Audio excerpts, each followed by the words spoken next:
ببيني السلام بو حبيبي خوش لقاكو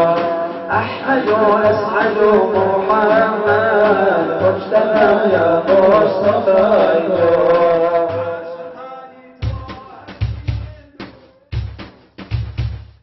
سلام للسرت يا رسول الله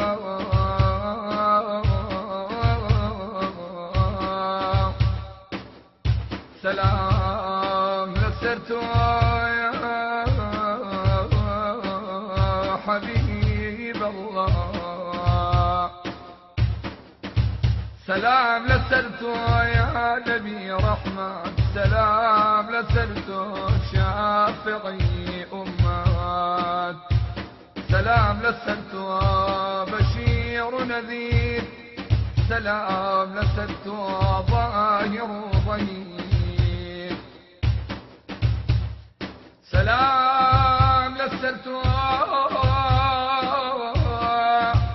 مصباح ظلام أي بيغمبري إخواني غلام سلامة لسر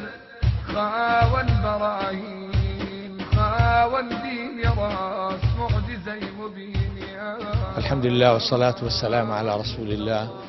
أمره لمەڵبەندی ساداتی پرخدری شاهۆ یادی لەدایکبوونی سەرۆرێکە کە خوای گەورە بە نەسی خۆی ئەفەرمێ محەممەد ڕەسوول الله وخاتم النبیین آخر پێغەممەری 124,000 پێغەممەرە کە گەلی کوردیش دیارە لە وڵاتەدا هەموو کاتێک ئاواتی ئەوە بووە بگاتوە ساڵی نوێ بۆ ئەوەی لە هاتنە دی یا هاتنە دنیای ئەم سەروەرە ئەم میلەتی کوردە دەنگی خۆیان بە زوڵاڵی بڵاوکەنەوە بە هەموو جیهانە کە یادی لەدایکبوونی ئەو دەنرخێنن و خۆشحاڵی دەرەبرن کە دیارە بەڕاستی خۆشحاڵی دەربڕین منیش دەڵێم هەر بە ڕۆژێک نابێ بەڵام خۆی فەرمێتی من ئەطاعنی دەخل الجەنە و من عەسانی فەقەد ئەبا هەر کەسێ شوێنکەوتووی ڕچە و ڕێبازی من بێ لە بەهەشتا پێکەوەین و هەر کەسێکی لەسەر ئەو ڕێبازە نەبێ ئەوە بەڕاستی دوورە لەبەرەوە پێویستە هەمومان لەم یادە پیرۆزەدا لە خوای گەورە بپارڕینەوە کە ئەم گەلە کە ئەم میلەتە لەم قەیرانە ڕزگارکە کە خۆشەویستی لە ناو دڵەکانمانە بڕوێنێ چونکە بەڕاستی ئەگەر یەکمان خۆش نەوێ جایتە برایە بۆ برایە دراوسەیە بۆ دراوسەیە لایەنێ بۆ لایەنی عەشەتێ بۆ عەشەتێ دەبێ هەمومان دەستمان یەخێن یەک ڕیز بین چونکە بەڕاستی دوژمنانی ئەم گەلە هەمووی چاوەڕوانن ئەم زەمینیشەکە هەمانە لێمان تێک بدەن لەبەر ئەوە پێغەمبەر دەفەرمێت لەسەر تیشکی ئەو فەرمودەیە لا تدخلوا الجنة حتى تؤمنوا ولا تؤمنوا حتى تحابوا ئیمانی نییە کەسێک یەکتری خۆش نەوێ بەهەش حرامە لەسەر کەسە ئیمانی نەبێ ئێمەش ئیمانمان دانامەزە تا یەکتر ناخۆش نەوێ هیوادارم ئەم یادە ببێتە هۆکار بۆ ڕێزلێنان و حساب بۆ یەککردن و ئاشۆبوونی دڵەکان و بۆ ئەوەی یەکریز بین بۆ ئەوەی خوا لە هەردوونیا سەربەزمان کات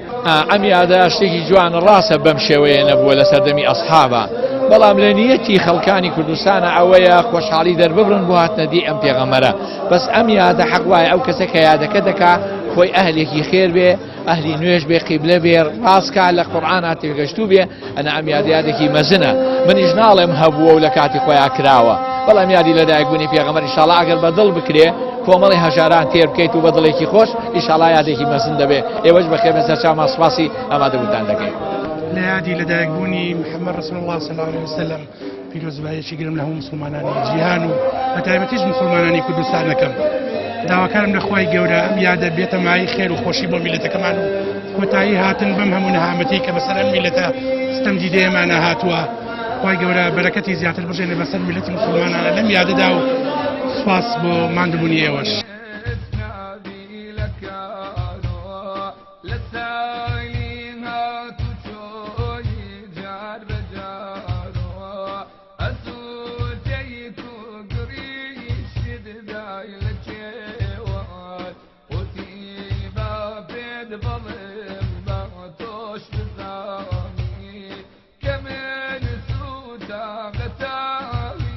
فخري قال بدأت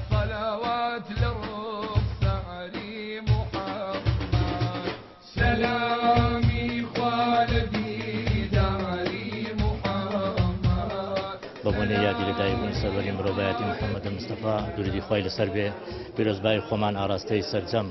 مسلمانانی جیهان بەگشتی و گەلی کورد بە تایبەتی دەکەین. دیارە ئێمە وەکو سادات بە تایبەتی و گەلی کورد بەگشتی ئەم یادە زۆر بەگرنگ دەزانین. پێمان وایە و پێمان باشە ساڵانە ئەم یادە زیندوو بکرێتەوە بەرزڕا بگیرێت لەبەرەوە ئێمە هەموو ساڵێک بە ئامادەبوونی ژمارەیەکی زۆر لە سەرجەم چین و توێژەکانی نێو کوردستان بەرپرسان لایەنە سیاسیەکان ڕێکخراوەکانی کۆمەڵگەی مەدەنی ئەکرێ بڵێن سەرجەم چینی توێژەکان لەم مەڵبەندە ئەم یادە ساز دەکەین و لەگەڵ ئامادەکردنی نێوەڕەخوانێک بوو ئەو بەڕێزانێک کە ئامادە دەبن لەبەر ئەوە ئێمە ساڵانە ئەم یادە بەرز ڕادەگرین و بە یادێکی پیرۆزی دەزانین و هەر ئەمەوێ لێرەوە پەیامێکیش بنێرم بۆ سەرجەم لایەنە سیاسیەکان یاخود بۆ حکوومەتی هەرێم یاخود بۆ سەرجەم گەلی کوردستان کە ئەم یادە پیرۆزە بکرێتە هۆکارێک بۆ ئاشبوونەوە و ئاشبوونەوەی دڵەکان لە نێو خۆماندا. لە ڕاستیدا ئەمڕۆ گەلەکەمان پێویستی بە یەکگرتن و یەکبوون و یەکێتی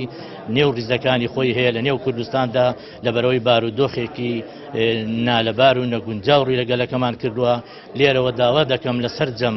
قیادە و سەرکردەکانی کوردستان بە دڵێکی پاک و ساف و بێگەرد وەکو چۆن محەممەد المستەفا صلی الله علیه وسلم بە دڵێکی پاک و بێگەردەوە ئاینی پیرۆزی ئیسلامی ڕاگەیان و بۆ هۆی سەرکەوتنی ئاینی پیرۆزی ئیسلام داواکارم ئەوانیش بە هەمان شێوە گرنگی بەم ڕۆژە بدەن و هەر لەم مانگەدا بتوانن چارەسەری کێشەکانی نێو کوردستان بکەین تاکو ئەم گەلە نەحەساوە و ستەمدیدەیە لەم بارودۆخە ڕزگاری بێ و لە یادی لەدایکبوونی سەروەری مرۆڤایەتی پێغەمبەری ئیسلام صلی الله علیه وسلم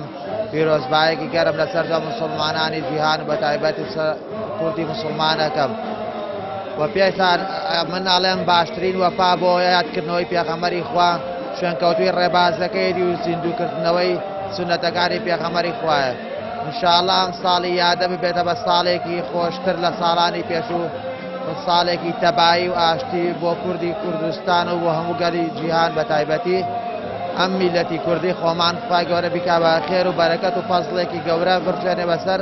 میلەتی کوردی خۆمانە و هەموو جیهاندا.